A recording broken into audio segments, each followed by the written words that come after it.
Question में दिया गया है कि 20%, 35% और 10% की 3 क्रमागत छूटों के बराबर एकल छूट कितनी होगी।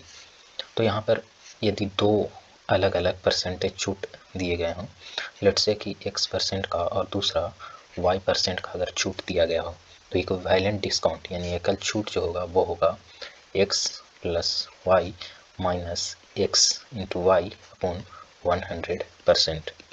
तो ये कितना होगा, एक x% और दूसरा y% का अगर छूट दिया हो तो जो एकल छूट होगा वो इतना होगा।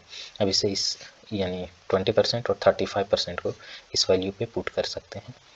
यहाँ पर आप 35 और 10 को भी पहले पुट कर सकते थे। एक्चुअली हम इन्हें 2 भागों में बांट करके वैल्यू फाइंड आउट करेंगे। तो पहले 20% और 35% को, तो 20% को x और 35% को y।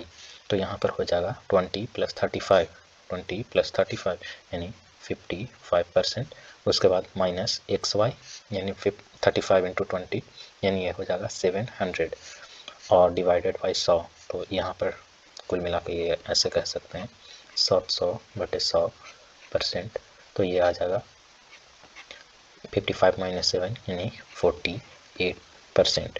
अब इस 48% को x और इस 10% को y मान के फिर से सॉल्व करें इसी तरीके से। तो यहाँ पर 48 और y का वैल्यू 10, तो 48 + 10 यानी 58 - 48 × 10 यानी 480/100। तो यहाँ पर आ जाएगा 4.80। तो 58 - 4.80 = 50। यहाँ पर लेस करने के बाद आ जाएगा 53.2%। तो ये हो जाएगा राइट आंसर। तो ऑप्शन 3 इसका राइट आंसर है।